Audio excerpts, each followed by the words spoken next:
السلام علیکم ورحمۃ اللہ وبرکاتہ، نحمدہ ونصلی علی رسولہ الکریم، اما بعد فاعوذ باللہ من الشیطان الرجیم، بسم اللہ الرحمن الرحیم، رب اشرح لی صدری ویسر لی امری واحلل عقدۃ من لسانی یفقہوا قولی۔ لو أنزلنا هذا القرآن على جبل لرأيته خاشعا متصدعا من خشية الله وتلك الأمثال نضربها للناس لعلهم يتفكرون۔ آج ہم انشاءاللہ امثال القرآن کے پروگرام کے سلسلے میں صدقہ کر کے ضائع کرنے والوں کی مثال کے بارے میں پڑھیں گے۔ سورۃ البقرہ کی آیت نمبر 266 میں ارشاد ہوتا ہے، أَيَوَدُّ أَحَدُكُمْ أَن تَكُونَ لَهُ جَنَّةٌ مِّن نَخِيلٍ وَأَعْنَابٍ تَجْرِي مِن تحتها الأنهار له فيها من كل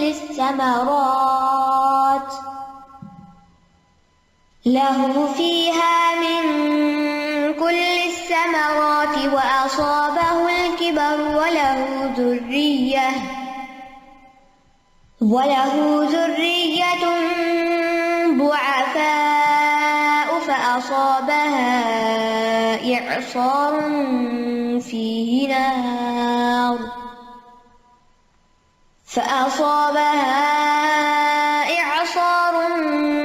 فيه نار فاحترقت كذلك يبين الله لكم الآيات لعلكم تتفكرون۔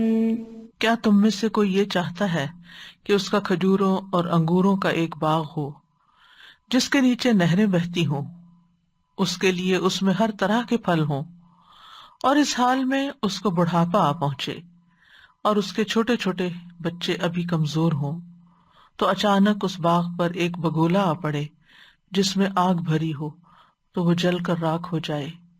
اسی طرح اللہ تمہارے لیے نشانیاں کھول کر بیان کرتا ہے تاکہ تم غور و فکر کرو۔ اللہ کے راستے میں خرچ کرنے کے بیان کے بارے میں یہ چوتھی مثال ہے جو سورۃ البقرہ میں یک بعد دیگرے دی جانے والی مثالوں میں سے ایک ہے اور آخری ہے۔ مثال کا سیاق و سباق کچھ یوں ہے کہ خرچ کرنے کے بیان میں جو پہلے پے در پے آیات آئیں جن میں خرچ کرنے کی فضیلت اور خرچ کرنے کے کچھ آداب بیان ہوئے، اور پھر ریاکاری اور احسان جتانا اور اذیت جیسے اسباب بیان ہوئے جو خرچ کرنے کے اجر کو ضائع کر دیتے ہیں، تو یہاں خاص طور پر اس آیت میں بھی ریاکاری، احسان جتلانے اور اذیت دینے کے نقصانات کو واضح کرنے اور اس سے بچنے کی مثال دی جا رہی ہے۔ تو ارشاد باری تعالیٰ ہے، اَیَوَدُّ أَحَدُكُمْ أَن تَكُونَ لَهُ جَنَّةٌ، اَیَوَدُّ کیا چاہتا ہے، احدکم کوئی ایک تم میں سے، یہاں حمزہ استفہام کا ہے، یعنی استفہام نفی کے معنی میں ہے، یعنی کوئی بھی نہیں چاہے گا کہ اس کا ایسا باغ ہو جس کا اتنا بھیانک انجام ہو جو آخر میں بتایا گیا ہے۔ لیکن باغ کا جو منظر ہے اور باغ کی جو خوبصورتی ہے اس کو دیکھ کر تو ہر کوئی چاہے گا کہ اس کا ایسا باغ ہو، اس لیے یہاں پر سوال کیا گیا ہے۔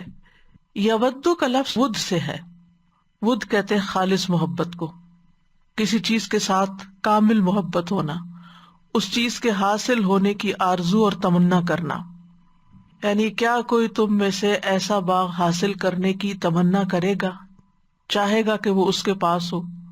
کیسا باغ؟ من نخیل و اعناب، جو کھجوروں اور انگوروں پر مشتمل ہو۔ کھجور اور انگور پھلوں میں سے بہترین پھل ہیں جو غذا بھی ہیں اور دوا بھی ہیں۔ یہ پھل عام پھلوں کے مقابلے میں افضل ہیں، ان کے فوائد بھی زیادہ ہیں، اور خصوصاً ہم دیکھتے ہیں کہ عجوہ کھجور میں شفا بھی ہے، جیسا کہ حدیث میں آتا ہے رسول اللہ صلی اللہ علیہ وسلم نے فرمایا، بالائی علاقے کی اجوا کھجور کا نہار منہ استعمال کرنا ہر قسم کے جادو اور زہر سے شفا ہے، یعنی ٹاکسنز وغیرہ بھی اس سے دور ہو جاتے ہیں۔ تو بہرحال یہ پھل مزے میں، ذائقے میں، غذائیت میں بہت مفید ہیں، فائدہ مند ہیں، اور اس لیے بھی ان کی مثال بیان کی گئی کہ عربوں کے ہاں یہ دو پھل عام طور پر پائے جاتے تھے جن سے سبھی واقف تھے۔ ہو سکتا ہے کہ اگر مینگو کی مثال دی جاتی تو وہاں لوگ نہ سمجھتے کہ آم کیا ہوتے ہیں، تو قریب کی مثال دی گئی کہ لوگ بات بھی سمجھے۔ اور ویسے بھی ہم دیکھتے ہیں کہ ایک اور جگہ بھی باغ والوں کا قصہ آیا تو وہاں بھی انہی پھلوں کا ذکر ہے۔ تجری من تحتها الانہار، اس کے نیچے سے نہریں بہتی ہیں۔ انہار جمع کا صیغہ ہے۔ اس سے یہ پتہ چلتا ہے کہ باغ میں صرف ایک نہر نہیں تھی، مختلف طرح کی نہریں تھی، اور یہ باغ کے مختلف حصوں میں پھیلی ہوئی تھی۔ اس سے یہ بھی پتہ چلتا ہے کہ باغ ایک بڑا باغ تھا، چھوٹا سا نہیں تھا۔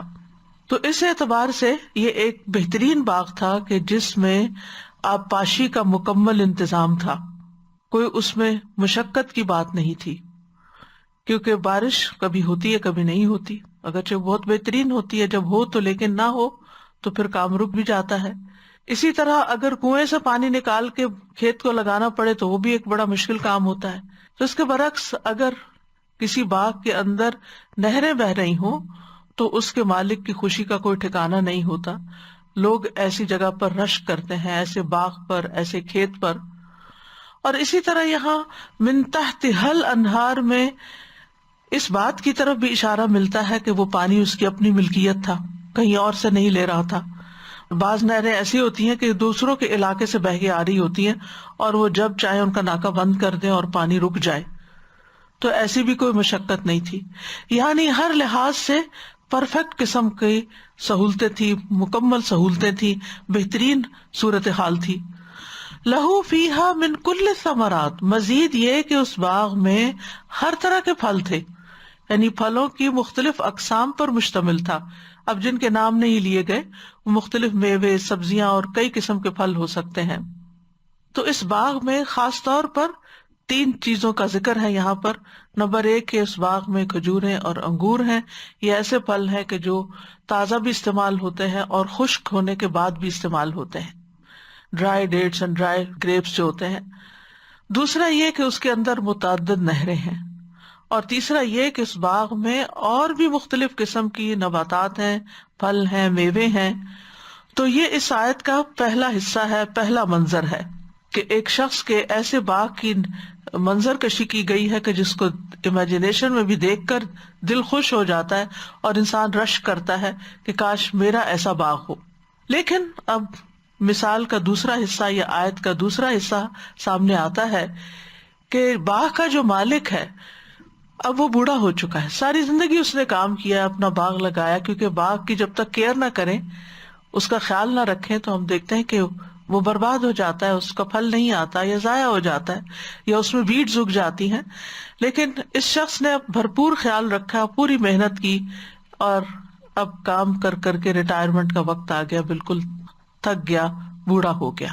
وَلَهُ ذُرِّيَّةٌ ضُعَفَاءُ، اور اس کی کمزور اولاد ہے، یعنی خود مالک کو بڑھاپا لاحق ہو گیا ہے، اور اولاد جو ہے وہ ابھی یا تو چھوٹی ہے، ضعفاء کمزور اس اعتبار سے، یا پھر یہ بھی ہو سکتا ہے کہ کسی بیماری کی وجہ سے کمزور ہو، وہ ہینڈی کیپ ہو یا کوئی اور مسئلہ ہو ان کے ساتھ، یا یہ کہ ناسمجھ قسم کی ذہنی طور پر، عقلی طور پر کمزور ہو کہ انہیں کام کاروبار نہ آتا ہو، اور ان سب کی روزی کا اور ان سب کی ضروریات کا انحصار اسی باغ پر ہو۔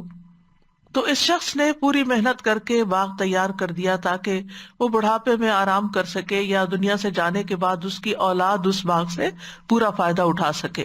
اب اسے اس باغ کی بھرپور آمدنی کی امید تھی، اور ہاں خاص طور پر یہاں بڑھاپے کا ذکر اس لیے کیا گیا کیونکہ بڑھاپا ایسی بیماری ہے یا ایسی کیفیت کا نام ہے کہ جس میں انسان جوانی کی طرح بھاگ دوڑ نہیں کر سکتا، زیادہ کام نہیں کر سکتا، کیونکہ جوان انسان جو ہے وہ مزید اپنے کاروبار کو بڑھا سکتا ہے، زیادہ محنت کر سکتا ہے، کہیں کوئی کمی بیشی ہو جائے، نقصان ہو جائے تو وہ ایک نئی راہ اختیار کر سکتا ہے. لیکن یہاں پر اب صورتحال یہ ہے کہ انتہائی بڑھاپا اور انتہائی کمزور اولاد اور اس کے بیچ میں ایک اور آفت آ گئی. فَأَصَابَهَا إِعْصَارٌ فِيهِ نَارٌ فَاحْتَرَقَتْ، تو اس باغ کو آ پہنچا ایک بگولا. اعصار جو ہے یہ ٹورنیڈو کو کہتے ہیں. عربی میں اس کا ایک معنی کیا جاتا ہے آگ کا بگولا جو جان لے لیتا ہے، یعنی اچانک آ پڑنے والی آگ جو انسان کو وہیں بسم کر دے. اسی طرح اس کا معنی ہے گول گھومنے والی آندھی، بگولا جیسے ٹورنیڈو میں، اور پھر وہ ورٹیکلی اوپر کو بھی جاتی، یعنی گھومتی جاتی ہے اور اس کے ساتھ ساتھ بلندی کی طرف چڑھتی جاتی ہے اور ساتھ آگے بھی رواں ہوتی جاتی ہے. تو گول گھومنے سے نقصان یہ ہوتا ہے کہ اس کے گھیرے میں جو چیز آتی ہے پھر اس کو وہ فنا کر کے رکھ دیتی ہے، یعنی جس چیز کے پاس سے بھی گزرتی ہے اس سے لپٹ جاتی ہے. جیسے کپڑے کو بل دیے جاتے نا، تو ایسے یہ چیزوں کو بل دیتی جاتی ہے، اپنے اندر سمیٹتی جاتی ہے. اور پھر آپ دیکھیے کہ یہ آندھی جو ہے اس کی خصوصیت کیا ہے کہ یہ تباہی لاتی ہے، یعنی اس میں خیر نہیں ہوتی. یہ ایسی ہوا ہے جو خیر نہیں لاتی، ریح نقیم ہے، ہر چیز کو تباہ کر کے رکھ دیتی ہے. عام طور پر نہیں چلتی ایسی ہوا، بہت ریئر کیسز میں ہوتی ہے. اور کہتے ہیں کہ دنیا میں سب سے پہلے 2003 میں ایسا ٹورنیڈو یا ایسا بگولا دریافت ہوا کہ جس میں ہوا بھی تھی اور اس کے اندر آگ بھی تھی، اور باقاعدہ اس کی ویڈیوز موجود ہیں نیٹ پر. یعنی تیز ہوا اوپر کو اٹھ رہی ہے اور اس کے ساتھ ساتھ آگ بھی اوپر جا رہی. ورنہ عموماً کیا ہوتا ہے کہ جہاں آگ ہوتی ہے اگر ہوا چلے تو آگ بجھ جاتی ہے، لیکن یہ اس قسم کی آگ ہے کہ ہوا نے اس کو اپنے گھیرے کے اندر لیا ہوا ہے اور وہ بھی خوب بھڑکتی چلی جا رہی ہے. اور یہ بھی مانا کیا گیا کہ اس میں بہت شدید حرارت بھی ہے.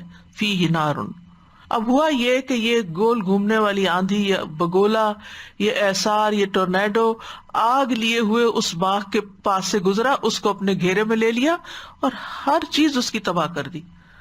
اگر آپ نیٹ پہ دیکھیں تو جاپان کی ایک زلزلے کی تصویر نظر آتی ہے، اس میں ایک علاقہ دکھایا گیا ہے کہ جس میں زلزلے کے بعد ایسی ہوا سی چلی کہ جس میں آگ تھی، جس نے اس پورے علاقے کو شاید 38 منٹس میں جلا کے رکھ دیا. تو فاحترقت، یعنی جب یہ آگ پڑی اس باغ کو تو اس کے پتے، اس کے پھل، اس کی ٹہنیاں، اس کی جڑیں، سب کچھ خشک ہو گیا، جل گیا، راکھ ہو گیا. اب آپ سوچئے کہ اس آدمی کا حال کیا ہوگا، وہ کس قدر رنجیدہ ہوگا، کس قدر غمگین ہوگا کہ عین بڑھاپے میں اپنی کمزوری اور اولاد کی کمزوری کی حالت میں اس نے باغ کھو دیا کہ اب نہ تو وہ خود کما سکتا ہے، نہ بچے اس کو کما کے دے سکتے ہیں. مصیبت پر مصیبت پر مصیبت. اب انجام کیا ہے کہ زندگی آئندہ کی انتہائی تنگ ہوگی، حسرت ہوگی اور ریگریٹس ہی ریگریٹس ہوں گے. ساری محنت، سارا سرمایہ لگایا ہوا، ساری جوانی اس میں کھپائی ہوئی، سارا وقت لگایا ہوا، سب کچھ برباد ہو گیا آن کی آن میں. یعنی اب ہاتھ ہی ملتا رہ گیا وہ شخص کہ سب کچھ اس کے ہاتھ سے نکل گیا، شدید حسرت کا شکار ہو گیا. اب دیکھیے کہ ابتدا کتنی خوبصورت اور انتہا کتنی بھیانک. یعنی خوبصورت باغ، وافر پھل، وافر پانی، اور انتہا میں راکھ ہی راکھ، کچھ نہیں بچا.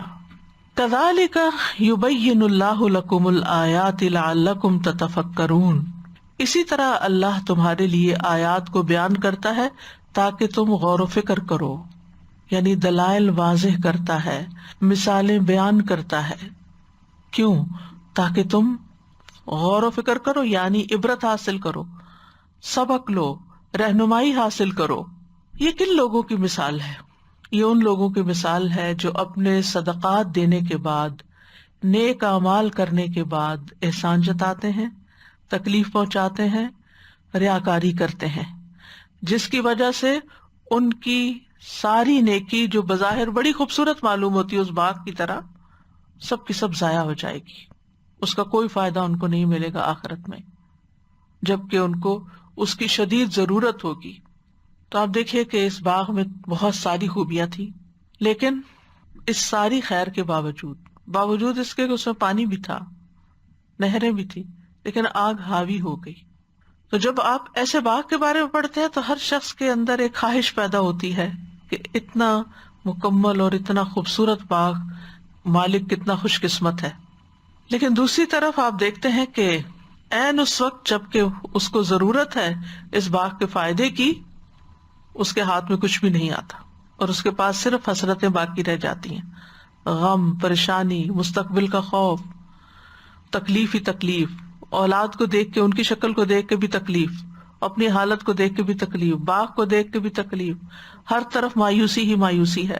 اسی طرح کی ایک مثال ہمیں سورۃ الکہف میں بھی ملتی ہے، جس میں اللہ سبحانہ تعالیٰ دو لوگوں کا واقعہ بیان کرتے ہیں کہ ان میں سے ایک کے پاس دو باغ تھے جن میں انگور تھے، اور انگور اندر تھے لیکن اس کے ساتھ ساتھ اس باغ کو کھجوروں نے گھیر رکھا تھا. وَحَفَفْنَاهُمَا بِنَخْلٍ وَجَعَلْنَا بَيْنَهُمَا زَرْعًا، باغ کے اندر کھیتی بھی تھی، یعنی اور بھی چیزیں لگی ہوئی تھی. کلتا الجنتین آتت اکلها ولم تظلم منہ شیئا وفجرنا خلالہما نہرا، اس کے بیچ نہریں بھی چل رہی تھی. وکان لہ ثمر، اور اس کا بہت سا فائدہ تھا، پھل تھا، آمدنی تھی. تو آپ دیکھیے کہ ان دو مثالوں میں کافی مماثلت بھی پائی جاتی ہے. تو کہنے کا مطلب یہ ہے کہ جو شخص محنت کرتا ہے اور خصوصاً عبادت میں محنت کرتا ہے، اسے چاہیے کہ وہ صرف اور صرف اللہ کی رضا کے لیے کرے، اللہ کی خوشنودی کے لیے کرے. ایسا عمل اس کھیت کی طرح ہے جس میں پھل پھول ہیں، نہریں ہیں، طرح طرح کے پھل ہیں، دلکش باغ ہے. یعنی یہ ہمارے نیک اعمال ہمارے لیے کیا ہے؟ ایک دلکش باغ کی حیثیت رکھتے ہیں. اور بگولا کیا ہے؟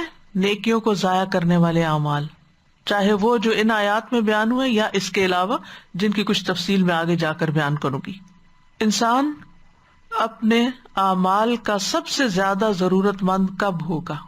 یا ان کے اجر کا، یا ان کے ثمر کا، یا ان کے نتیجے کا؟ جب وہ اللہ کے پاس پہنچے گا. لیکن جب وہاں پہنچے گا لم یجد شیئا، وہاں تو کچھ بھی نہیں ہوگا. اللہ سبحانہ تعالیٰ سے ملاقات کرے گا اور پورا پورا اس کا حساب چکا دیا جائے گا. تو بنیادی طور پر یہاں ایک منافق شخص کے اعمال کا ذکر ہے جو بظاہر بڑی بڑی نیکیاں کرتا ہے، چیریٹی کے بڑے بڑے کام کرتا ہے، لیکن وہ صدقہ خیرات صرف اور صرف دکھاوے کے لیے کرتا ہے. کیونکہ قرآن مجید میں منافقین ہی کے بارے میں آتا ہے کہ وہ دکھاوے کے اعمال کرتے ہیں، ناپسندیدگی سے خرچ کرتے ہیں. لیکن جہاں شہرت کی بات ہوتی ہے وہاں پر یا ضرورت یا فائدہ یا مقصد کوئی ہوتا ہے تو خوب خرچ کرتے ہیں. تو باغ کے حسن اور خوبصورتی سے مراد منافق کا عمل ہے جو بظاہر بڑا خوبصورت ہوتا ہے. آپ نے دیکھا ہوگا کہ بعض لوگ بظاہر بہت خوش اخلاق ہوتے ہیں، وہ آپ کے ساتھ لین دین کرتے ہیں، دعوتوں پہ آپ کو بلاتے ہیں، بظاہر لگتا ہے کہ لوگوں کے بہت سے کام کر رہے ہیں، لوگ آ کر ان کو اپنے مسئلے مسائل بتاتے ہیں، وہ ان کے مسائل حل کرنے کے لیے دوڑتے ہیں. خوشی غمی کے موقع پر وہ لوگوں کے پاس پہنچتے ہیں، مبارکبادیں دینے حاضر ہوتے ہیں، کوئی فوت ہو جائے تو فوتگی کے موقع پہ حاضر ہوتے ہیں، اور بعض اوقات انہیں کوئی شکایت بھی ہو جائے تو شکایت بھی پی جاتے ہیں. لیکن جب ان کی مرضی کے خلاف کوئی چیز ہو جائے، یا جہاں ان کو کوئی فائدہ نظر نہ آئے، یا کوئی ان پر تنقید کر دے، یا پھر یہ کہ ان کے مفاد پر کوئی زد پڑے، تو ان کی اصلیت کھل کے سامنے آ جاتی. وہ جتنا بھی آپ کے ساتھ احسان کر رہے ہوتے ہیں، یہ جتنے بھی بڑے بڑے کام کر رہے ہوتے ہیں، وہ ان سب سے اپنا ہاتھ کھینچ لیتے ہیں. اب وہ آپ کو سلام میں پہل نہیں کریں گے، آپ کو دیکھ کے مسکرائیں گے نہیں، آپ کو اپنی دعوت میں بلانا بھول جائیں گے. آپ کو مشکل پیش آئے گی تو وہ آپ کے کام نہیں آئیں گے. اگر آپ ان سے شکوہ بھی کریں تو وہ بھی کوئی بہانہ کر دیں گے، کیونکہ ان کو آپ سے شکایت ہو گئی. آپ انسان تھے، آپ سے غلطی ہو سکتی ہے. تو بعض لوگ دنیاوی فائدوں کے لیے دیندار بنے ہوئے ہوتے ہیں، دنیاوی فائدوں کے لیے وہ لوگوں میں اپنی پبلک ریلیشننگ بڑھانے کے لیے، پی آر کے لیے وہ لوگوں کے ساتھ بہت اچھا رکھ رکھاؤ کرتے ہیں. لیکن جب انہیں پتہ چلتا ہے کہ لوگوں سے ان کو فائدہ نہیں پہنچا جس کی وہ توقع رکھتے تھے، یا کوئی شخص ان کی توقعات پہ پورا نہیں اترا، تو سب کچھ ختم کر کے رکھتا. اور آپ حیران ہوگے کہ یہ کیسے دوست تھے، یہ کیسے لوگ تھے کہ جو اتنی محبتوں کا اظہار کرتے تھے، اور جب مقصد پورا نہیں ہوا تو نگاہیں ہی پھیر لی، رنگ ہی بدل لیا. تو ایسے شخص کی یہاں مثال دی جا رہی ہے کہ جس نے باغ سنوارنے میں کوئی کسر نہیں چھوڑی. ڈفرنٹ چیزوں کا ذکر ہے نا, پانی بھی ہے, کھیتی بھی ہے, کھجور کے اونچے درخت بھی ہیں, انگوروں کی بیلیں بھی لٹک رہی ہیں, اور بھی طرح طرح کے پھل ہیں, یعنی ہر قسم کی نیکیاں کر رہے ہیں. صدقہ خیرات کے علاوہ باقی بھی نیکیوں کے کام کر رہے ہیں. لیکن اس سے وہ کیا چاہتے ہیں؟ دنیا میں جلد ملنے والا بدلہ. اور جب وہ بدلہ نہیں ملتا تو پھر وہ نیکی نہیں کرتے. آپ دیکھیے کہ بہت سے لوگ صرف اس وقت کام کرتے ہیں جب آپ ان کی تعریف کرتے رہیں. ان کو تعریف کا فیول چاہیے ہوتا ہے, خوشامد کرتے رہیں, ان کے آگے پیچھے پھرتے رہیں, پھر تو وہ آپ کے کام آئیں گے, ورنہ نہیں. تو یہ صورتحال جو ہے یہ انتہائی خطرناک ہے. اس سے انسان کو بچنے کی ضرورت ہے, کیونکہ اس کا انجام بڑا بھیانک ہے. کسی کے ساتھ مہربانی کرنا اس پہ گویا صدقہ کرنا ہے, تو اس کا واپس اس سے صلہ چاہنا اپنے اجر کو ڈھانا ہے. تو جو شخص شروع میں اللہ کی رضا کے لیے خرچ کرتا ہے, دکھاوا کرتا ہے, لیکن کبھی اللہ کی رضا بھی دل میں ہوتی ہے, کیونکہ بعض لوگ ایسے ہوتے ہیں وہ دکھاوا نہیں بھی کرتے, اللہ کی رضا کے لیے کر رہے ہوتے ہیں, تو ابتدا میں تو ان کو اجر حاصل ہو جاتا ہے, لیکن پھر کسی وقت تنگ آ کر پھٹ پڑتے ہیں اور احسان جتا کے اذیت دے کے سارا کچھ برباد کر دیتے. یعنی ایک طرف ریاکار کی مثال ہے اور دوسری طرف ایسے بندے کی مثال ہے کہ جو ویسے کام ٹھیک کرتا ہے, ایمان بھی ہے اس کے اندر, اللہ کے لیے بھی کر رہا ہے, لیکن احسان جتانے کی عادت نہیں جاتی اس کی, یا اذیت دینے کی عادت نہیں جاتی. تو قیامت کے دن جب وہ اٹھے گا تو اس کے پاس کچھ بھی نہیں ہوگا, کوئی اجر و ثواب نہیں ہوگا جس کا وہ منتظر ہوگا. کتنا بڑا شوق ہوگا کہ انسان نیکیاں کر کر کے جمع کر رہا ہے اور خوش فہمی میں مبتلا ہے کہ میں جب قیامت کے دن جاؤں گا تو میرا بڑا اچھا استقبال ہوگا, اور جب وہ وہاں جائے گا تو وہاں پر کچھ بھی نہیں ہوگا, سب کچھ اس کی آنکھوں کے سامنے بکھر چکا ہوگا. ایسے شخص کا پھر کیا حال ہوگا. تو اگرچہ یہ صدقات کے سلسلے کی مثال ہے, لیکن آیت کا عمومی معنی بھی ہے جو ہر نیکی کرنے والے کو عام ہے. یعنی یہ مثال ان سب لوگوں کے لیے بھی عام ہے جو نیک عمل کرتے ہیں, پھر ساتھ ہی کوئی فاسد عمل کر کے اپنے عمل کو باطل کر لیتے ہیں.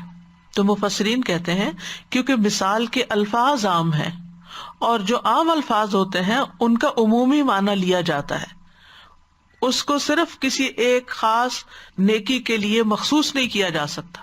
تو جو لوگ نیک اعمال کرنے کے بعد ان کو ضائع کرتے ہیں ان کا حشر یہی ہوگا کہ وہ اعمال ان کے دھول بن کے ختم ہو چکے ہوں گے. شیخ سعدی کہتے ہیں یہ مثال اس شخص کی ہے جو اللہ کی رضا کے لیے عمل کرتا ہے, خواہ وہ صدقہ ہو یا کوئی اور عمل, پھر وہ ایسے عمل کرتا ہے جو اس عمل کو تباہ کر دیتے ہیں, یعنی پہلے عمل کو تباہ کر کے رکھ دیتے ہیں. عبید بن عمیر کہتے ہیں کہ عمر رضی اللہ عنہ نے ایک مرتبہ نبی صلی اللہ علیہ وسلم کے صحابہ سے پوچھا, تمہارا کیا خیال ہے کہ یہ آیت کس معاملے کے متعلق ہے؟ ایود احدکم, یہی آیت پڑھ کے سنائی. صحابہ نے کہا اللہ عالم, اللہ بہتر جانتا ہے. تو حضرت عمر غصے میں آ گئے. انہوں نے کہا کہو ہم جانتے ہیں یا ہم نہیں جانتے. یہ کیا بات ہوئی کہ اللہ ہی جانتا ہے؟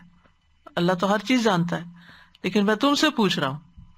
اب یہ تو ایسا ہی ہے نا کہ جیسے کوئی آپ سے اپنا مسئلہ بیان کرے اور کہے کہ مجھے اس معاملے میں بتائیں کہ یہ چیز حلال ہے یا حرام ہے, تو آپ نے اللہ ہی جانتا ہے.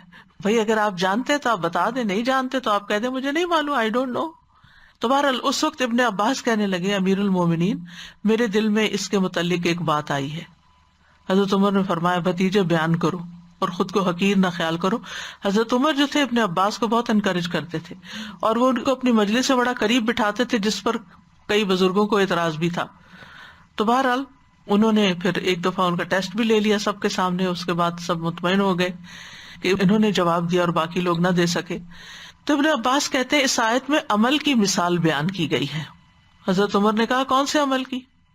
ابن عباس کہتے ہیں بس عمل کی, یعنی کسی بھی عمل کی, اور بات تو صحیح ہے. حضرت عمر کہتے ہیں یہ ایک مالدار شخص کی مثال ہے جو اللہ عز و جل کی اطاعت میں عمل کرتا رہتا ہے, پھر اللہ اس پر شیطان کو غالب کر دیتا ہے تو وہ گناہوں میں مصروف ہو جاتا ہے حتیٰ کہ اس کے نیک اعمال فنا ہو جاتے ہیں. یعنی ساری زندگی اچھے کام کرتا ہے, آخری عمر میں جا کے بھٹک جاتا ہے, غلط وصیت کر جاتا ہے یا غلط کاموں میں پڑ جاتا ہے، یا بعض اوقات آپ دیکھا ہوگا کہ بڑھاپے میں آ کے انسان چڑچڑا ہو جاتا ہے اور بچوں کو بھی بے وجہ بعض اوقات ڈانٹ ڈپٹ کرنا شروع کر دیتا ہے، ساری زندگی ان پر احسانات کیے ہوتے ہیں، پھر وہ بیٹھ کے ان کو گنوانا شروع کر دیتا ہے، تو ساری زندگی کی محنت اور ساری زندگی کی کوشش ضائع کرنے والی بات ہو جاتی ہے، کیونکہ انسان جب کمزور ہوتا ہے نا تو شیطان بھی اس پہ غالب آ جاتا ہے۔ بعض اوقات یہ بھی ہوتا ہے کہ انسان مال جمع کرنے میں اور دنیا کے کاموں میں اتنا مصروف ہوتا ہے کہ اس کو اللہ کی یاد کا وقت نہیں ملتا، دین سیکھنے کا وقت نہیں ملتا، اور پھر شیطان ایک وقت میں آ کے اس کا کوئی ویک پوائنٹ دیکھ کے اس کو ایسا گھیرے میں لیتا ہے کہ اس کے منہ سے ایسی باتیں نکلوا دیتا ہے کہ جس کی وجہ سے ویسے وہ ایک اچھا انسان تھا لیکن اس کے اچھے عمل برباد ہو کے رہ جاتے ہیں۔ تو کئی اعتبار سے اس مثال کے مطابق انسان کو کانشیسلی زندگی بسر کرنے کی ضرورت ہے، اور تقویٰ اسی چیز کا نام ہے کہ انسان ہر سٹیپ پر، زندگی کے ہر موڑ پر گاڈ کانشیس رہے، اللہ سے ڈرتا رہے کہ کوئی غلط کام اس سے نہ ہو جائے۔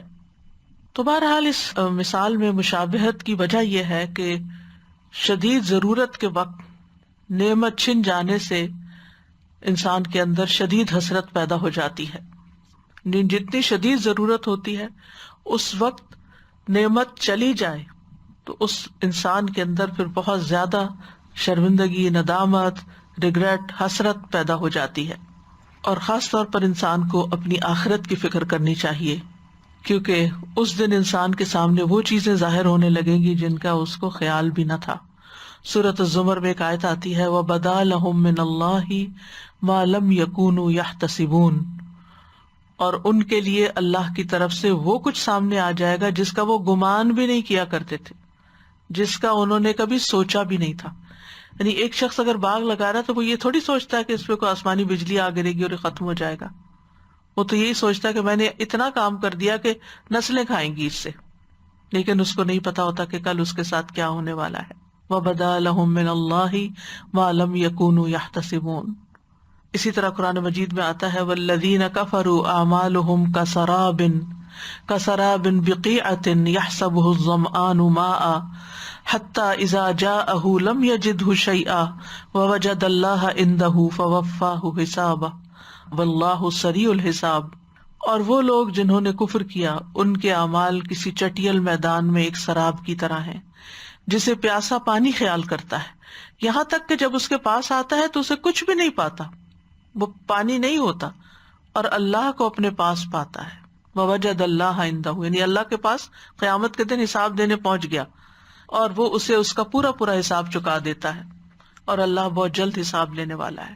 یعنی یہ مت سمجھو کہ آخرت دور ہے، جلد ہی وہ وقت بھی آنے والا ہے جہاں دکھاوے اور ریاکاری کے ساتھ کیے ہوئے اعمال دھول بنا کے اڑا دیے جائیں گے۔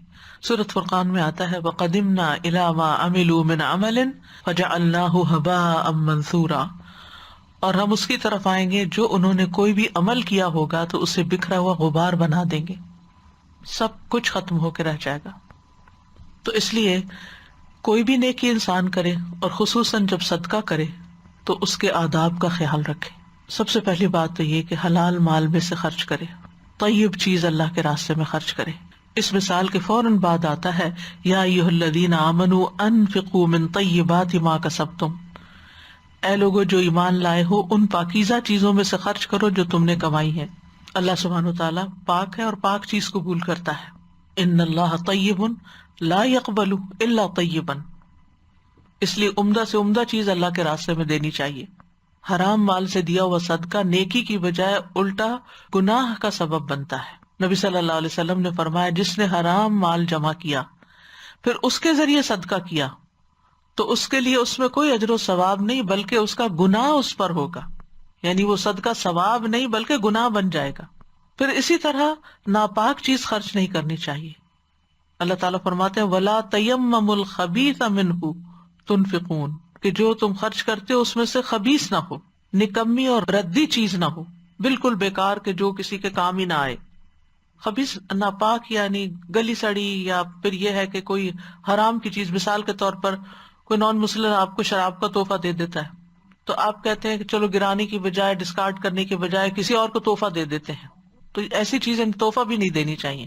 کوئی آپ کو ایسی کیک یا چاکلیٹس لا کے دے دیتا ہے تو پھر اسی طرح یہ ہے کہ ردی اور نکمی چیزیں نہیں دینی چاہیے. ایک شخص نے ایک دفعہ کمزور سا اونٹ کا بچہ دیا اللہ کے راستے میں، تو نبی صلی اللہ علیہ وسلم نے فرمایا اللہم لا تبارک فیہ ولا فی ابلہ، اے اللہ اس میں اور اس کے اونٹوں میں برکت نہ فرمانا. تو بہرحال اس شخص کو جب یہ بات پہنچی تو وہ بہت پریشان ہوا، دوڑتا ہوا آیا، کہا میں توبہ کرتا ہوں، معافی مانگتا ہوں. تو آپ نے اس کے لیے دعا کی. نفلی صدقات میں بھی خبیث چیز دینے سے بچنا چاہیے، یعنی فضول اور فالتو قسم کی چیز نہیں دینی چاہیے.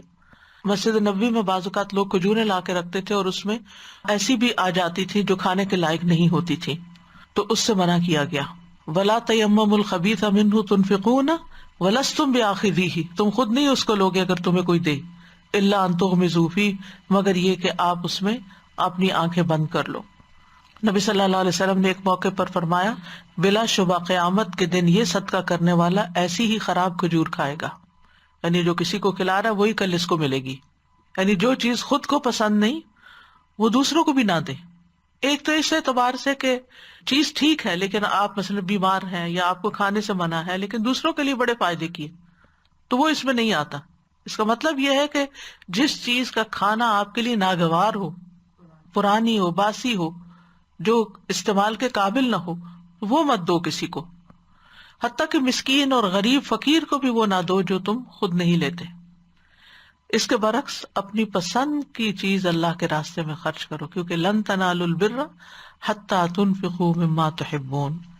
پھر اسی طرح یہ ہے کہ انسان پورے دل کے ساتھ چیز دے.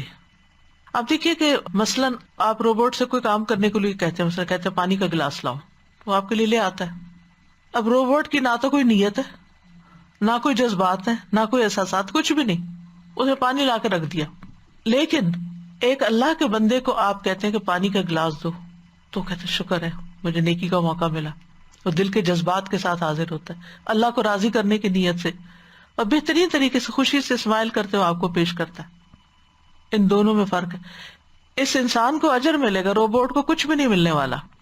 اسی طرح جو لوگ بالکل روبوٹک انداز میں نیکیاں کرتے ہیں، نہ کوئی جذبات، نہ کوئی احساسات، نہ کوئی نیت، نہ کوئی ارادہ، نہ کچھ، بس ایک مشین کی طرح کام کر رہے ہیں، مشین کی طرح ہی صدقہ کر رہے ہیں، مشین کی طرح ہی سب کچھ کر رہے ہیں، اس میں کسی قسم کا کوئی ایمان اور احتساب شامل نہیں، تو اجر بھی نہیں.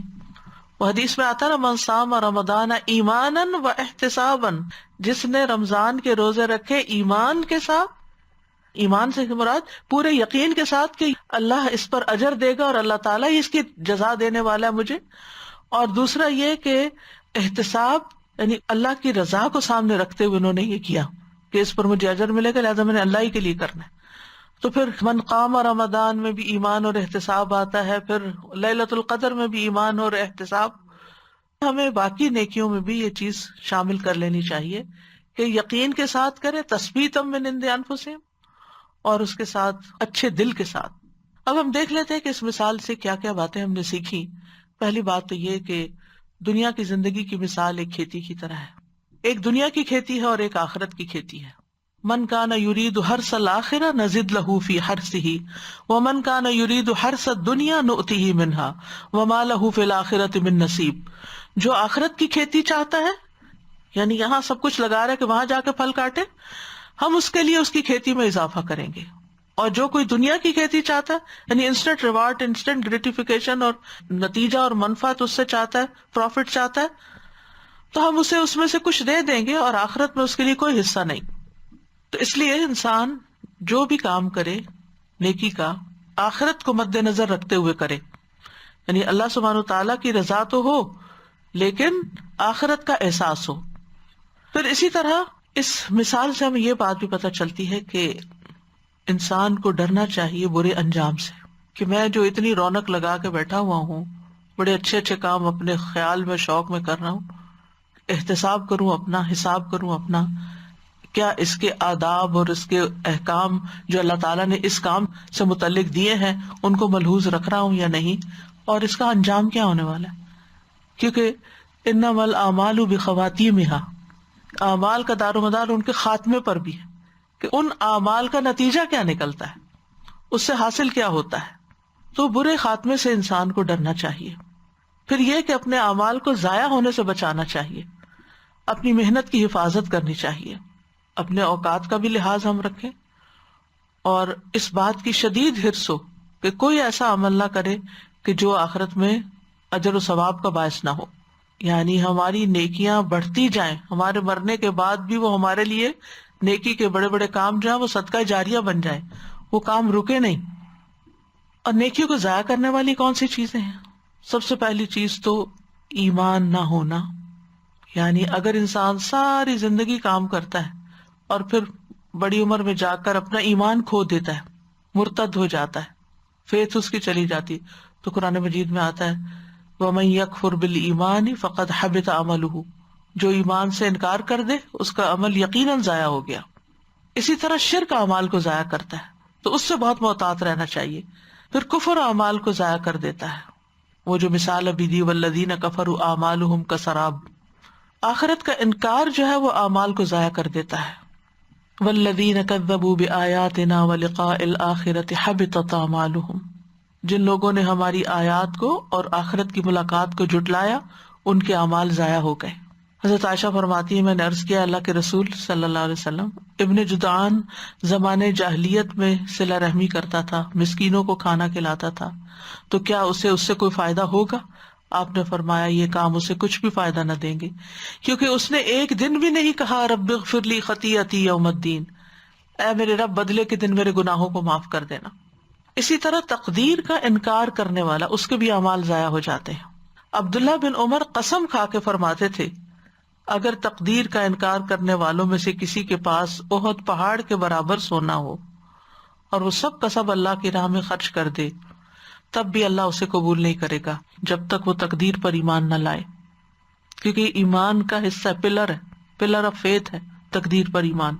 کتنے لوگ آرام سے کہہ دیتے ہیں ہم تقدیر وقدیر کچھ نہیں مانتے، سب کچھ کوشش سے ہوتا ہے۔ پھر اسی طرح جو اللہ نے نازل کیا ہے اس کو ناپسند کرنا، اس سے بھی اعمال ضائع ہوتے ہیں۔ ذالک بانہم کرہوا ما انزل اللہ فاحبط اعمالہم، سورۃ محمد میں آتا ہے یہ اس لیے کہ بے شک انہوں نے اس چیز کو ناپسند کیا جو اللہ نے نازل کی، یعنی قرآن ہے، قرآن کے احکامات ہیں، تو اللہ نے ان کے اعمال ضائع کر دیے۔ پھر اسی طرح اللہ تعالیٰ کی ناپسندیدگی کے کام کرنے والے، ذالک بانہم اتبعوا ما اسخط اللہ وکرہوا رضوانہ فاحبط اعمالہم، یہ اس لیے کہ بے شک انہوں نے اس چیز کی پیروی کی جس نے اللہ کو ناراض کر دیا اور اس کی خوشنودی کو برا جانا، تو اللہ نے ان کے اعمال ضائع کر دیے۔ پھر اسی طرح صرف دنیا کے فائدوں کے لیے نیکیاں کرنا، مطلوب مقصد دنیا کمانا اور اوپر لبادہ اسلام کا اوڑھ لینا۔ الذین ضل سعیہم فی الحیاۃ الدنیا وہم یحسبون انہم یحسنون صنعا، وہ لوگ جن کی کوشش دنیا کی زندگی میں ضائع ہو گئی اور وہ سمجھتے ہیں وہ بہت اچھے کام کر رہے ہیں۔ اسی طرح خود پسندی، اپنی نیکیوں کو بڑی چیز سمجھنا، اپنے منہ میاں مٹھو بننا، اپنی تعریفیں کرنا۔ انس بن مالک، عبداللہ بن عباس، ابو ہریرہ، عبداللہ بن ابو وافی، عبداللہ بن عمر، یہ سب روایت کرتے ہیں، یعنی اتنے صحابی روایت کرتے ہیں یہ حدیث کہ نبی صلی اللہ علیہ وسلم نے فرمایا 3 برائیاں ہلاک کرنے والی اور 3 نیکیاں نجات دینے والی۔ ہلاک کرنے والی برائیاں، بخل جس کی پیروی کی جائے، خواہش نفس جس کے پیچھے چلا جائے، اور بڑائی خور ہونا۔ اسی طرح ریاکاری کے بارے میں تو آپ بارہا پڑھ ہی چکے ہیں۔ پھر نیت کی خرابی، نیت کی خرابی کی وجہ سے تو شہید بھی اپنا اجر کھو دے گا، عالم بھی اپنا اجر کھو دے گا، اور سخاوت کرنے والا بھی اپنا اجر کھو دے گا، اور ان کے لیے ان ساری محنتوں کا صلہ جہنم کی شکل میں ملے گا، صرف نیت کی خرابی کی وجہ سے۔ پھر بدعتی کے اعمال ضائع ہو جاتے ہیں، بدعات کرنے والے۔ حدیث میں آتا ہے، یعنی حضرت انس کہتے ہیں رسول اللہ صلی اللہ علیہ وسلم نے مدینہ کو حرم قرار دیا تھا، فرمایا تھا کہ جس نے اس میں کوئی بدعت نکالی اس پر اللہ کی، فرشتوں کی اور تمام انسانوں کی لعنت ہوگی۔ قیامت کے دن اللہ اس کی طرف سے نہ کوئی فرض قبول کرے گا نہ نفل۔ ابن انس کہتے ہیں یا جس کسی نے بدعت کا ارتکاب کرنے والے کو پناہ دی۔ پھر اسی طرح اللہ کے فیصلوں پر اپنے فیصلے کرنے والوں کے اعمال بھی ضائع ہوتے ہیں۔ مثلاً یہ کہنا کہ اللہ فلاں کو نہیں بخشے گا، بھائی آپ کون ہیں؟ یہ تو اللہ کا فیصلہ ہے، تو یہ اللہ کا فیصلہ کہ اس کو بخشے یا نہ بخشے، لیکن آپ اللہ کے فیصلے پر اپنا فیصلہ سنا رہے ہیں۔ تو جیسے کہ وہ حدیث میں آتا ہے نا کہ ایک شخص نے اس طرح کی بات کسی کے بارے میں کہی، حالانکہ وہ بڑا نیک تھا خود، اس کے سارے اعمال برباد ہو گئے، اور جس کے بارے میں وہ بات کر رہا تھا اس کو اللہ نے جنت میں بھیج دیا۔ اسی طرح عصر کی نماز چھوڑ دینا، حدیث میں آتا ہے، بخاری کی روایت ہے، جس شخص نے عصر کی نماز چھوڑی اس کے اعمال ضائع ہو گئے۔ پھر تنہائی میں حرام کام کرنا، نبی صلی اللہ علیہ وسلم نے فرمایا، میں اپنی امت کے ان لوگوں کو جانتا ہوں جو قیامت کے دن تہامہ پہاڑوں کی طرح ڈھیروں نیکیاں لے کر آئیں گے، لیکن اللہ ان کی نیکیوں کو فضا میں پھیلے ہوئے غبار کے باریک ریزوں کی طرح بے اہمیت کر دے گا۔ ثوبان نے کہا، اللہ کے رسول، ایسے لوگوں کی صفات بیان کر دیجئے، ان کی ذرا وضاحت کر دیجئے، کہیں ایسا نہ ہو کہ ہم لا علمی میں ان کی صف میں کھڑے ہو جائیں۔ آپ نے فرمایا، خبردار، وہ تمہارے ہی بھائی ہوں گے، تمہاری نسل سے ہوں گے، رات کو تمہاری طرح قیام بھی کریں گے، لیکن وہ ایسے لوگ ہوں گے کہ تنہائیوں میں اللہ کے حرام کردہ امور کا ارتکاب کریں گے، یعنی جب اکیلے ہوں گے تو حرام کام کریں گے۔ پھر اسی طرح جو والدین کا نافرمان ہو، احسان جتانے والا ہو، اپنا نسب بدلنے والا ہو، ظلم کرنے والا ہو، کیونکہ ظالم کے جو نیکیاں ہیں وہ کس کو دے دی جائیں گے؟ مظلوم کو۔ اسی طرح خیانت کار۔ تو کرنے کے کام یہ ہیں کہ انسان اپنی نیت کو اللہ کے لیے خالص کرے، کیونکہ نیت پر ہی اعمال کا دار و مدار ہے۔ جتنے بھی نیک اعمال انسان کرتا ہے وہ اسی وقت قیامت کے دن فائدہ مند ہوں گے جب انسان کی نیت درست ہوگی، اور وہ کیا ہونی چاہیے؟ اللہ کی رضا۔ ورنہ تو وہاں جا کر جب انسان کو ایک چھوٹی سے چھوٹی نیکی کی بھی شدید حرص ہوگی کہ اس کا مجھے اجر ملے، جہاں انسان اس اجر اور صلے کا انتہائی محتاج ہو، یعنی کسی بھی نیک عمل کا بدلہ اگر دنیا میں ملتا ہے تو وہ وقتی بدلہ ہوتا ہے، اور اگر اس کا بدلہ نہیں بھی ملا تو کوئی اور کام کر کے انسان اپنا مقصد پورا کر لیتا ہے۔ لیکن قیامت کے دن تو نہ نیکی کرنے کا موقع ہے، نہ واپس پلٹنے کا موقع ہے، نہ کوئی رشتہ دار آپ کو نیکی دے رہا ہے۔ اب کیا ہے؟ صرف اور صرف حسرت اور ندامت ہے، کیونکہ وہ وقت چلا گیا، وہ مواقع چلے گئے، اور جو کچھ کیا تھا وہ تو برباد ہو گیا، اب ہاتھ میں کچھ بھی نہیں ہے۔ تو یاد رکھیے، بڑے بڑے اعمال نیت کی خرابی کی وجہ سے حقیر ہو جاتے ہیں۔ ابن المبارک کہتے ہیں، کتنے بڑے بڑے عمل ہیں کہ نیت جن کو حقیر بنا دیتی ہے، اور اس کی دلیل اس سے ہے کہ جس آدمی نے ہجرت کی تو یہ اعمال میں سے تو بڑا عمل ہے، لیکن عمل حقیر ہو گیا، بری نیت کی وجہ سے ہجرت کا اجر بھی چلا گیا۔ پھر اسی طرح یہ ہے کہ ان تمام اعمال کا علم حاصل کریں جو عمل کو برباد کرتے ہیں، اور پھر ان سے بچنے کی کوشش کریں۔ اور پھر یہ کہ اپنے اعمال کی حفاظت کرنے کے ساتھ ساتھ اپنا مسلسل محاسبہ کرتے رہیں، اپنی نیت پہ چیک رکھے کہ کہیں ہم پھسل تو نہیں رہے، اور کہیں کوئی ایسا کام تو نہیں کر رہے کہ ان تحبط اعمالکم وانتم لا تشعرون، ایسا نہ ہو کہ تمہارے اعمال برباد ہو جائیں اور تمہیں احساس بھی نہ ہو، پتہ بھی نہ چلے۔ تو اللہ سبحانہ وتعالیٰ ہمیں آخرت کے دن کی حسرتوں سے اور پریشانیوں سے محفوظ رکھے۔ ربنا آتنا فی الدنیا حسنۃ وفی الآخرۃ حسنۃ وقنا عذاب النار۔ اے ہمارے رب، ہمیں دنیا میں بھی بھلائی عطا فرما اور آخرت میں بھی بھلائی عطا فرما، اور ہمیں آگ کے عذاب سے بچا۔ اللہم احسن عاقبتنا فی الامور کلها واجرنا من خزی الدنیا وعذاب الآخرہ۔ اے اللہ، ہمارے تمام معاملات کا انجام اچھا کر، اللہ ہمارے تمام معاملات کا انجام اچھا کر، اور ہمیں دنیا کی رسوائی اور آخرت کے عذاب سے محفوظ کر دے۔ ربنا وآتنا ما وعدتنا علی رسلک ولا تخزنا یوم القیامہ انک لا تخلف المیعاد۔ اللہم لا تخزنی یوم القیامہ۔ اللہم انی اعوذ بک من ضیق الدنیا و ضیق یوم القیامہ۔ اے اللہ، میں تیری پناہ مانگتا ہوں دنیا کی تنگی سے اور قیامت کے دن کی تنگی سے۔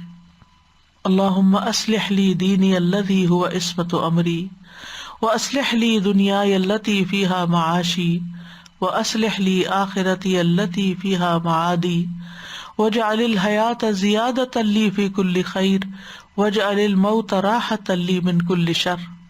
اللہم انی اعوذ بک من الہدم واعوذ بک من التردی واعوذ بک من الغرق والحرق والحرم واعوذ بک ان یتخبطنی الشیطان عند الموت واعوذ بک ان اموت فی سبیلک مدبرا واعوذ بک ان اموت لدیغا۔ یا حی یا قیوم برحمتک نستغیث۔ اللہ سبحانہ تعالی ہمیں صالح اعمال کرنے کی توفیق عطا فرمائے۔ اللہ سبحانہ تعالی ہمیں دوسروں کے حقوق ادا کرنے کی توفیق دے، تاکہ قیامت کے دن وہ ہمارے اعمال سے ہمارے حقوق نہ مانگے، اور ایسا نہ ہو کہ ان کے حقوق وہاں اعمال کی شکل میں دیتے ہوئے اپنی ساری نیکیاں ختم کر دے۔ اللہ تعالیٰ ہمیں اپنے شکر گزار بندوں میں سے بنائے، کیونکہ شکر کرنا نیکیوں کو باقی رکھتا ہے اور ناشکری نیکیوں کو ضائع کر دیتی ہے۔ یعنی جو نعمتیں ہوتی ہیں، جو نیکیاں ہوتی ہیں، ان سے انسان ہاتھ دھو بیٹھتا ہے۔ یا رب العالمین ہمیں احساس دے کہ جو کچھ تو نے ہمیں دیا ہے وہ ہماری ذاتی محنت نہیں، ہماری کوئی قابلیت نہیں، بلکہ سارے کا سارا تیرا احسان ہے۔ اس پہ صرف ہمارا حق نہیں یا رب، ہم جانتے ہیں اس پہ سب کا حق ہے، پورے معاشرے کا حق ہے۔ اللہ ہمیں ہر ایک کا حق دینے کی توفیق عطا فرما۔ یا رب العالمین ہمیں سائل اور محروم کو دینے کی توفیق عطا کر۔ یا رب العالمین ہر اس شخص کی مدد کرنے کی توفیق دے جو مدد کے مستحق ہے اور ہم اس میں مدد کر سکتے ہیں۔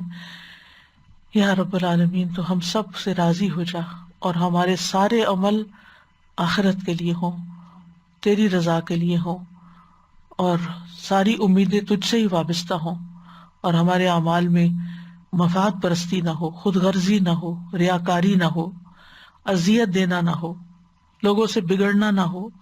ہمیں برے اخلاق سے بچا، بری خواہشات سے بچا، برے لوگوں سے بچا۔ ربنا تقبل منا انک انت السمیع العلیم وتب علینا انک انت التواب الرحیم، وصلی اللہ تعالی علی خیر خلقہ محمد وعلی آلہ واصحابہ واہل بیتہ اجمعین برحمتک یا ارحم الراحمین۔ الہی آمین۔ لو أنزلنا هذا القرآن على جبل لرأيته خاشعا متصدعا من خشية الله وتلك الأمثال نضربها للناس لعلهم يتفكرون۔ السلام علیکم استاذہ جی، میرے دو چھوٹے چھوٹے سے سوال ہیں۔ وہ یہ کہ کچھ لوگ یہ کہتے ہیں کہ روزے کی نیت اور نماز کی نیت نہیں کری تو تمہاری نماز اور روزہ باطل ہو گیا، تو نیت سے کیا مراد؟ نیت سے مراد یہ کہ آپ نے نماز پڑھنے کا ہی ارادہ کیا تھا، اسی لیے آپ اپنے بیڈ سے اٹھے تھے اور وضو کرنے گئے، یہ نیت ہو گئی ہے نا؟ ٹھیک ہے۔ جی۔ لیکن اگر آپ نے ویسے ہی منہ ہاتھ دھو لیا، اور پھر نیت کے بھی درجے ہیں نا، ایک بس دل میں ایسی نیت ہے، اور ایک ہے جیسے میں نے روبوٹ کی مثال دی، روبوٹک طریقہ عبادت کرنے کا، اور ایک یہ ہے کہ انسان اٹھے تو اللہ کو یاد کرتے ہوئے اٹھے اور اللہ کی رضا کے لیے وہ کام کرے۔ اس کی کوئی خاص نیت تو نہیں ہے نا؟ کوئی لفاظ میں کوئی نیت ہے وہ جیسے پاکستان میں کرتے نیت کرتا ہوں نماز کی بات، یہ کچھ نہیں ہے نا؟ اور روزے کی کوئی خاص نیت نہیں، کوئی خاص نہیں، بس یہ کہ روزہ رکھے۔ جی ہاں، اور ویسے بھی نیت دل میں ہوتی ہے نا، جی اچھا اچھا، کہ آپ کے دل کے جذبات ہوتے ہیں وہ۔ اچھا، تو یہ تو نہیں ہے نا وَبِصَوْمِ نَوَیْتُ مِنْ شَهْرٍ، یہ بھی کچھ ایسا نہیں تو ہے؟ مسنون نہیں ہے یہ۔ اچھا اور ویسے بھی کل کے روزے کی تو روزہ تو آج رکھ رہے ہیں، تو کل کی نیت کیسے کریں آج؟ اچھا، یہ کتنی ضرورت ہے معلومات کی۔ اور ایک یہ پوچھ رہی تھی، جیسے بچوں سے کسی سے کہا جاتا ہے یہ قدر اللہ، یہ جو تھی قسمت میں تھا بس ہو گیا جیسے اللہ نے لکھا ہوا ہے نا، تو پھر وہ کہتے ہیں جب اللہ نے لکھا ہوا ہی تھا تو یہ تقدیر کا کیا مسئلہ ہے؟ یہ تو آپ کہتے ہیں کہ یہ تو لکھا ہوا ہی تھا، پھر ہم کیسے یقین کریں اللہ نے کیوں؟ یہ اللہ نے جو اختیار دیا وہ بھی تقدیر میں لکھا ہوا تھا کہ بندے کو اختیار دیا جا رہا ہے۔ اچھا اچھا، جزاک اللہ۔ دادا جی، میں یہ جو تنہائی کی بات آپ نے کی نا کہ تنہائی میں حرام کرنے والا اعمال ضائع ہو جاتے ہیں، تو یہ تو انسان کرتے ہوئے کبھی سوچتا بھی نہیں ہوگا کہ جو باقی کے اچھے اعمال ہیں وہ بھی ضائع ہوتے ہیں۔ اور اگر اس کو کنیکشن بنائے تو اتنا صحیح کنیکشن ہے کہ یعنی پھر اکیلے میں جب آپ اللہ سے نہیں ڈر رہے تو پبلک میں تو پھر آپ لوگوں کے ڈر سے پھر آپ اچھے کام کر رہے ہو نا۔ وہ تو اللہ کے لیے تو نہ ہوا، جی، بچنا بھی اللہ کے لیے نہ ہوا اور کرنا بھی اللہ کے لیے نہ ہوا۔ سبحان اللہ۔ اور یہ جو آخر میں آپ نے فرمایا نا کہ کئی دفعہ آخری عمر میں الفاظ اس طرح کے نکل آتے ہیں منہ سے جن پہ انسان پچھتاتا ہے۔ تو 2 دن پہلے کسی سے بات ہو رہی تھی تو بیچاری اتنا زیادہ امبیرس ہو رہی تھی نا، کچھ ملازمہ سے کہہ دیا کچھ ایسی بات جو نہیں کہنی تھی، احسان جتانے ٹائپ کی بات تھی، تو مجھے اتنا رحم بھی آ رہا تھا۔ ان کی اپنی اسٹیٹمنٹ تھی کہ میں کبھی تصور بھی نہیں کر سکتی کہ میں اتنی گھٹیا بات کر سکتی ہوں، اور جو میرے منہ سے نکل گئی تو مجھے پھر بہت ہی رحم بھی آ رہا تھا۔ میں نے ان سے یہی مشورہ دیا، آئی ہوپ کہ صحیح دیا. آپ اگر کر دیں، میں استغفار کے لیے کہا، اور میں نے کہا اس کو بچی کو بلا کے تو کچھ سوری کر لیں. ہاں کچھ گفٹ دے دیں اچھا ہو، یا کچھ اس سے معذرت کر لے. سبحان اللہ. وآخر دعوانا ان الحمد للہ رب العالمین. سبحانک اللہم وبحمدک، اشہد ان لا الہ الا انت، استغفرک واتوب الیک. السلام علیکم ورحمۃ اللہ وبرکاتہ.